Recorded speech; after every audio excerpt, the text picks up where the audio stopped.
अगर तो अब कार ले रहा है ना रेंट पे, तो मिनिमम तुझे $150 तो खर्चा टैक्स पे, हाई पेड जॉब पे काम कर, और ईयरली पास तुझे पड़ेगा $720 का, जहां तुझे वो साल का पड़ रहा था 4000। जहां जी करा, जहां भूख लगी टैप किया, पे किया, खा लिया।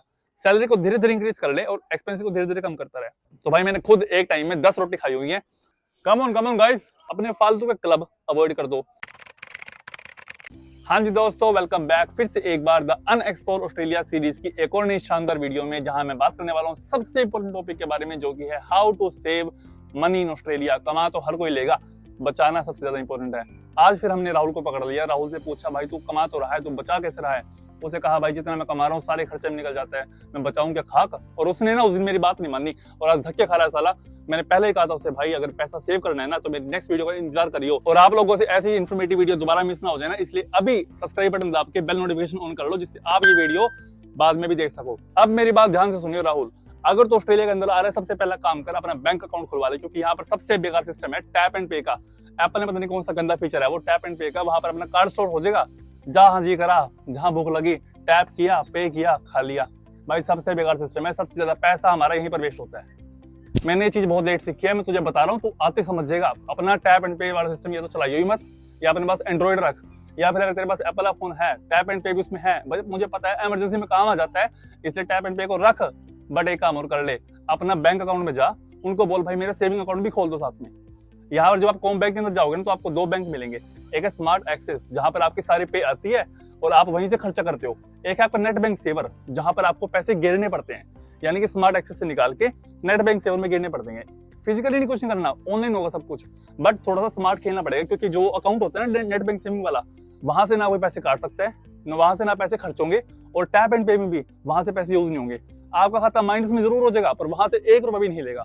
तो पहली बात तो ये कर लियो, जब भी बैंक अकाउंट खुलवाएगा नेट बैंक सेवर जरूर खुलवा लियो उसके अंदर, जिससे आपके पैसे सेव रहें, और टैप एंड पे को कम से कम यूज करियो। अब राहुल दूसरी चीज है भाई तेरी रेंटिंग। एक हाउस को या फिर एक कमरे को रेंट पे लेना ना बहुत ज्यादा इंपॉर्टेंट है। जब भी तो इंडिया से आ रहे हैं ना, तो सिक्योर होकर चल। पहली बात तो तुझे नीचे एक डिस्क्रिप्शन में लिंक मिल जाएगा, वहां से तू अफोर्डेबल अकोमोडेशन बुक कर लियो अपने हिसाब से। वहां से तू बुक कर अपने अकोमोडेशन, तू यहाँ पर आ एक बार, तो जैसे यहाँ पर आ गया ना, उस अकोमोडेशन को लीव कर दे। अगर तू तेरी जेब अलाउ कर रही है उस अकोमोडेशन की फीस को पे करना, तो कर दे। बट अगर जेब अलाउ नहीं कर रही, तेरे पास कोई जॉब नहीं मिली तो यहाँ पर आते ही, बाकी अगर तू हाथ पैर मारेगा तो मिल जाएगी, इतनी बड़ी कोई बात नहीं है। जब तू यहाँ पर आ गया ना, तो तू थोड़ा अफोर्डेबल अकोमोडेशन ढूंढ। क्यों? मान ले अगर तूने कोई घर लिया, ठीक है, जो तू इंडिया से लेकर आएगा, तो तुझे 200 पर वीक तो मिलने वाला है। इतना भाई कम से कम है, 200 पर वीक मिलेगा, इंक्लूडिंग बिल्स, यानी कि तेरा वाटर का, इलेक्ट्रिसिटी का, वाईफाई का, फोन का, सब बिल मिला के उसमें $200 पर वीक होगा। 200 पर वीक तो महीने कितना होगा? 800, यानी तेरा 800 मोटा मोटा खर्चा यही आ गया रेंटिंग का। बट एक बात सुन ध्यान से, जब तो ऑस्ट्रेलिया में आएगा ना, कोशिश करियो मैक्सिमम से मैक्सिमम दोस्त बनाए। जितने ज्यादा तू दोस्त बनाएगा उतना ज्यादा तेरा सर्कल बड़ा होगा। जितना तेरा सर्कल बड़ा होगा ना, 5-6 दोस्त मिलके एक घर ले लेना। 4 कमरों का, 3 कमरों का एक घर लिया, उसमें 2-2 बंदे सेटल हुए, 2000 का एक घर पड़ेगा। 2000 डिवाइड बाय 5, 400 रुपए रेंट आ गया। ठीक है जी, 400 रुपए रेंट आ गया, प्लस तुम्हारा 100 रुपए ऊपर खर्चा पानी आ गया, इलेक्ट्रिसिटी का जो बिल, जो सारे बिल्स वगैरह हैं, 100 रुपए वो आ गया लगा के। तो 500 रुपए तेरा आराम से पड़ जाएगा महीने के अंदर खर्चा, अगर तू स्मार्टली प्ले करेगा। बट अगर तुझको धक्के खाने हैं, अगर तुझको फालतू बातें सुननी है, तो मेरे चैनल को फॉलो नहीं करता, धक्के खाता रहे, फिर तेरी मर्जी है। इसलिए मैं कहता हूँ मेरे चैनल को फॉलो कर ले, जिससे तू आगे आने वाले टाइम में कभी पछताए ना, क्योंकि मैं ऐसी ना हिडन ट्रूथ तुझे देता रहूंगा। अगर रेंटिंग में पैसा बचाना सीख लिया ना, तो आपका एक एक्सपेंस तो यहीं कम हो जाएगा, आपके $100-200 तो यहीं बच जाएंगे। और भाई $100-200 यानी कि 5-10 हजार रुपए महीना, बहुत बड़ी बात है भाई। अब तेरा थर्ड चीज, जब तो ऑस्ट्रेलिया में आएगा तो यूनिवर्सिटी भी जाएगा, तो अपने काम पे भी जाएगा, उसके जाने के लिए व्हीकल यूज करेगा। अब व्हीकल 2 तरह के हैं, या तो रेंट पे ले ले, या तो पब्लिक ट्रांसपोर्ट यूज कर ले। पब्लिक ट्रांसपोर्ट को बाद में यूज करेंगे, पहले तू रेंट पे आ। तू रेंट लेगा तो यहाँ पर आगे गाड़ी रेंट पे लेगा। मान लो तूने कोई बाइसिकल या फिर बाइक रेंट पे ली, बाइक मोटरसाइकिल नहीं मैं कह रहा, बाइक में कह रहा हूँ एक्टिवा, यहाँ पर एक्टिवा को बाइक बोलते हैं। राहुल तूने बाइक रेंट पे ली या फिर कोई साइकिल रेंट पे ली, तुझे मिल जाएगी वो $80 से लेकर $120 पर वीक पर। ठीक है, ये तो वो ले ले, पर मैं प्रेफर नहीं करूंगा, क्योंकि अगर तू मेलबर्न की सड़कों पे आ रहा है ना, मेलबर्न की सड़कें इतनी चिकनी है साली, तो फिसल जाएगा। अगर तू अब कार ले रहा है ना रेंट पे, तो मिनिमम तुझे $150 तो खर्चा आने वाला है। $150 तेरा खर्चा एक हफ्ते का आ गया, प्लस 50 का तेल डलवा ले, तो ये भी हो गया 200। 200 × 4 हो गया तेरा 800। ठीक है जी, $800 तुझे पड़ गया खर्चा अपना रेंट का। अब कार में भी 2 तरीके हैं, या तो कार तू रेंट पे ले ले, या कार तू अपनी खरीद ले। तूने रेंट पे लेगा, तेरे 800 पे खर्चा आएगा एक महीने का कार का। ठीक है, कम कर ले, तेरी मर्जी है, तू थोड़ा बहुत खर्चा कम कर ले, थोड़ा तेल कम डलवा ले, थोड़े जो पेट्रोल पंप सस्ते हैं पर वहां से तेल डलवा ले, वो तेरी मर्जी है, वो तेरे सब अपने हैं। सेकंड चीज जो तेरी है कार अपनी लेना, अगर तू कार अपनी खरीदेगा। Come on guys, come on, ये कम ऑन। दोस्तों यार ये पूछ रहे हैं हमारा कि चैनल का नाम क्या है, और हमारे जो इंस्टाग्राम पे है ना उसको ये फॉलो करने वाले हैं, अभी देखते हैं। चलो दोस्तों ये निकाल लिया हमने, ले भाई see this, good, yup all good brother, all good. ओ मेरे भाई राहुल, अब ध्यान से सुनियो, तूने ये तो सुन लिया कि रेंट पे कितना खर्चा आएगा, तो सोच रहा है मैं कार अपनी लेके खर्चा बचा लूंगा, ऐसा नहीं है। सुन मेरी बात, जब तो कार यहाँ पर अपनी लेगा ना खुद की, पहले तो डाउन पेमेंट चाहिएगी। डाउन पेमेंट 5,000 से लेकर 10,000 ऑस्ट्रेलियन डॉलर्स जो कि भाई मेरे हिसाब से इकट्ठा करना एक टाइम में बहुत मुश्किल है, अनलेस और until you are doing high paid jobs. High paid job में बाद में बात करूंगा।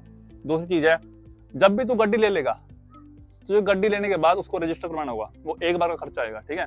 खर्चा करवा लिया, $4,000 या $5,000 लग गए, काम नहीं बढ़ गया, काम नहीं निपटा। अब मेरी बात सुन, हर 3 महीने बाद या फिर साल में एक बार, ये तो साल की एक बार करवा लो, या फिर हर 3 महीने बाद करवा लो। रेजो होती है रजिस्ट्रेशन, आपको जो नंबर प्लेट मिलती है ना उसकी आपको रजिस्ट्रेशन करवानी पड़ती है हर 3 महीने बाद, या फिर हर उसको साल में एक बार। उसका जो खर्चा आएगा ना वो आपका हर 3 महीने बाद आएगा 200, और पूरे साल का एक बार आएगा 800। तो वो आपकी विषय है कि आपको लेनी है कि नहीं। उसके बाद आपका फ्यूल है, फिर आपका इंश्योरेंस है। और राहुल अगर तू अपनी कार बाय करता है ना तो तुझे खर्चा आएगा रेजो का 848 पर ईयर, फ्यूल का 50 रुपए हफ्ता आ गया, यानी 52 हफ्तों कितना हो गया, $2600। फ्यूल का तेरा हुआ, सॉरी इंश्योरेंस तेरा हुआ $120 पर मंथ, ये कम से कम है, इससे ज्यादा भी हो सकता है। वो हो गया तेरा $1800 एक साल का। टोटल हो गया तेरा भाई 5,248 डिवाइड बाय 12 करेगा, एक महीने का हो गया 437 से लेकर $600 तेरा गाड़ी का खर्चा है फ्यूल मिला के, after you by the car. तो देख ले, तेरी मर्जी है, तू रेंट पे ले रहा है तुझे पड़ जाएंगे वो $800, तू अपनी कार खुद की ले लेगा तुझे पड़ेगा $600, तो वहां पे तेरे $200 सेव हो गए। अब बात हमारी पब्लिक ट्रांसपोर्ट की। अब अगर तेरे पास काम नहीं है कार का इतना, अगर तू डेली काम पे नहीं जा रहा, अगर तू डेली यूनिवर्सिटी नहीं जा रहा, तुझे शौक नहीं है भाई कार कूड़ लेने का, ना तुझे कार चलानी आती है और ना तुझे कार चाहिए, बट प्रेफर करना अगर तू कार सीख के आएगा ना इंडिया से तो बेनिफिशियल होगा, क्योंकि यहाँ पर आके ना बहुत सारे काम कार की वजह से मिलते हैं। अगर तू उबर करेगा तो कार में बेनिफिशियल होगा, अगर तू किसी जॉब पे जाएगा कार में बेनिफिशियल होगा, कार प्रेफरेबल है। बट हाँ, अगर तुझे कार नहीं लेनी तो तेरी विषय है, तो वो तेरी मर्जी है, मैं बताता हूँ, मेरा काम बताना है। अब राहुल सुनियो, अगर तुझे पब्लिक ट्रांसपोर्ट में काम चलाना है अपना, तो पब्लिक ट्रांसपोर्ट का एक दिन खर्चा आता है $10 मेलबर्न के अंदर, $10 एक दिन का, तो 30 दिन होगा $300 आ गया। अब एक महीने का 300, तो 12 महीने कितना हुआ खुद देख लो। तो भाई वो वर्थ इट नहीं होता मेरे हिसाब से इतना। अब राहुल तेरे लिए ना बेनिफिट होगा, अगर तू रोज रोज माइक की कार्ड को टैप ना करे, तो एक बार अपना पास बनवा ले महीने का या पूरे साल का, जो तू रोज टैप करता रहे, और उससे तेरा खर्चा बढ़िया चल जाएगा। तो नीचे एक लिंक मिल जाएगा ptv.vic.gov.au का, वहां पर जाइए, तू वहां पर जाके माइक के पास की सारी इन्फॉर्मेशन तुझे मिल जाएगी। या फिर तू एक काम और कर, अपने नियर बाई जहां तू आ रहा है ना वहां पर जा, नियर बाई स्टेशन पे, वहां पर जाके पूछ ले भाई मुझे पास बनवाना है, क्या क्या रिक्वायरमेंट्स है, तो इजीली पड़ जाएगा। ओवरव्यू तुझे अगर मैं दूं तो वीकली पास तुझे पड़ेगा $53 का, मंथली पास तुझे पड़ेगा $178 का, और ईयरली पास तुझे पड़ेगा $720 का, जहां तुझे वो साल का पड़ रहा था $4,800 का। तो भाई देख कितना बेनिफिट है अगर तू वो करता है तो। अब राहुल भूख एक ऐसी चीज है जो हर एक बंदे का पैसा खर्चवा ही देती है, फिर चाहे तू कितना मर्जी 30 मार खान हो किसी भी कंट्री के अंदर, तू कितना मर्जी पैसा कमा ले, कितना मर्जी पैसा बचा ले, पर अगर तुझे भूख लगेगी तो पैसा खर्चेगा, फिर चाहे कुछ मर्जी हो। अब तू मेरी बात सुन ध्यान से, अगर तुझे खाना बनाना आता है तो वेल एंड गुड है, तेरे हफ्ते का $100 खर्चा आएगा, 100 × 4 $400 एक हफ्ते का खर्चा आ गया। अगर तू शहरी में रहता है थोड़ा कम आ जाएगा, बट अगर तुझे बाहर खाना तो ना हर एक सिटी में कुछ बड़े बड़े रेस्टोरेंट्स होते हैं जो तुझे खाने का ऑफर देते हैं कि तू एक बार पैसे पे कर और अनलिमिटेड खा ले, ठीक है। वैसे ही अगर तू मेलबर्न के अंदर आ रहा है ना, तो मेलबर्न के अंदर जो स्पेशल है वो है दिल्ली रोक्स नाम से।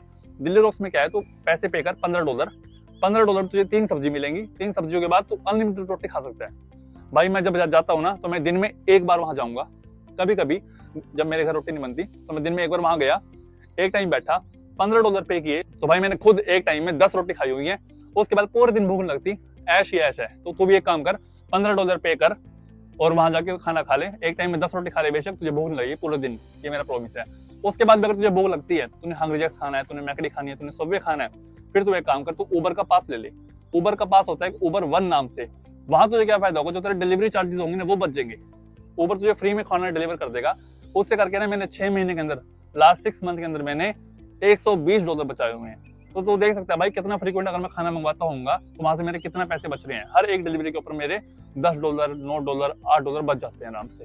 तो पैसा बचाने की तरकीब एक ये भी है। अगर तू बाहर से फ्रीक्वेंटली खाना मंगवा रहा है, फिर तो उबर वन का पास ले ले, जिसकी फीस होगी $10 एक महीने की, और तू वहां से 120 या फिर $500 एक साल में या फिर 2 साल में बचा लेगा आराम से। अब मेरे भाई राहुल, पैसा बचाने के ना मोटे मोटे बस यही तरीके हैं, यहाँ से $100 बचा लिया, वहां से 50 बचा लिए, यहाँ से 10 बचा लिए, ऐसे पैसे बचता है। तू फोकस कर पैसा इंक्रीज कैसे होगा, तेरी सैलरी कैसे इंक्रीज होगी, ना कि यही तो पैसा बचा कैसे रहा है। ठीक है, थोड़े बहुत पैसे बचा लेगा वो कोई मैटर नहीं है, बट अगर तेरी सेविंग मेनली वहां से होगी, या तो तू सैलरी को उतना रख, एक्सपेंसेस कम कर ले जो मैंने तुझे बताया अभी, या तो एक्सपेंसेस को उतनी रख, अपनी सैलरी इंक्रीज कर ले जो कि इवेंचुअली नहीं हो सकती, या तो एक काम कर सैलरी को धीरे धीरे इंक्रीज कर ले और एक्सपेंसेस को धीरे धीरे कम करता रहे। वो कैसे होगा? पहली चीज, अपने फालतू के क्लब अवॉइड कर दो, अपने फालतू का एंटरटेनमेंट अवॉइड कर दो, अपना फालतू का जो मूवी तुम देखने जाते हो महीने में एक आधी बार या 2 महीने में एक आधी बार चलता है, पर यार हर वीक हर वीकेंड ऐसा नहीं चलता भाई। $25 की टिकट आती है, तो 25 अगर एक टिकट लाके चलूं मैं तो महीने का 100-200 खर्चा यहाँ से बैठ जाता है। उसके बाद तो खाना थोड़ा बाहर से कम मंगवा ले, घर पे ज्यादा बना ले, तुम्हारा तेरा खाना बच जाएगा। तुम लोग अगर अकेले रह रहे हो एक कहीं पर, तो तुम साथ में रहने लग जाओ, थोड़ा वहां से खर्चा बच जाएगा, तुम्हारा रेंट थोड़ा वहां से कम हो जाएगा। अगर तूने गाड़ी, तू रेंट पे चला रहा है अब तक, तुझे काफी टाइम होगा गाड़ी रेंट पे चलाते हुए, तूने गाड़ी सीख ली अच्छे से, तो अपनी गाड़ी बाय कर ले। इसके बाद जो तुम्हारा मेन काम है भाई वो है सैलरी को इंक्रीज करना। सैलरी इंक्रीज कैसे होगी? वो होगी भाई हाई पेड जॉब से। ऑस्ट्रेलिया में आ, टैक्स पे बेशक काम कर, पर टैक्स पे हाई पेड जॉब्स पे काम कर। लाइक तेरा पेट्रोल पंप पे हो गया, पेट्रोल पंप पे तेरे $28 आराम से तुझे मिल जाते हैं। ठीक है, पेट्रोल पंप अटेंडेंट वहां कुछ नहीं करना होता, बंदे तेल अपने भरेंगे, तुझे बस वहां पर अकाउंटिंग का काम करना है, उनके बिल वगैरह कटवाने हैं, अपने स्टोर का जो होता है वो उनको मैनेज करना है, दैट्स इट। उसके बाद तेरी सिक्योरिटी है, सिक्योरिटी तुझे अगर तू काम भी करेगा तुझे $25 आराम से मिल जाएगा। बट टैक्स के ऊपर तेरा रात में $33 होता है, $35 होता है। उसके बाद जो उसकी हाई पेड जॉब है वो है एज केयर की। एज केयर में तुझे बूढ़े को सेवा करनी होती है, थोड़े एज जो पीपल होते हैं उनकी सेवा करनी होती है, वहां तुझे $28 से लेकर $30 $35 मिल जाते हैं आराम से। फिर तेरा डिसेबिलिटी का काम, डिसेबिलिटी में अगर तू उनकी सेवा करेगा, जो लोग डिसेबल होते हैं, जो बेचारे देख नहीं सकते, चल नहीं सकते, उनकी अगर तू सेवा करेगा तुझे मिल सकते हैं वहां से $40 $45 एक घंटे के। टैक्स पे मैं बात कर रहा हूँ। ठीक है, अब इसके अलावा ना बहुत सारी हाई पेड जॉब्स और भी हैं जो ऑस्ट्रेलिया में आकर आप कर सकते हो इजीली, वो आपको ना पूरी यूट्यूब पे कोई नहीं बताने वाला। ठीक है, अगर आपको जाननी है ना वो, आप एक काम करो, नीचे आपको लिंक मिल जाएगा मेरे इंस्टाग्राम का, या फिर आप इंस्टाग्राम पे जाओ, सिंपली वहां पर लिखो इंटरनेशनल बातें, मेरा जो प्रोफाइल आएगी उसको आप जाके फॉलो कर लो, वहां पर मैं ऐसे इन्फॉर्मेटिव वीडियोस अक्सर डालता रहता हूँ। और हाँ राहुल, अगर तुझे हमारी फैमिली का मेंबर बनना है ना तो अभी सब्सक्राइब बटन दाब दे, बाद में कहियो बताया नहीं। चल ठीक है, मिलते हैं, जय श्री राम।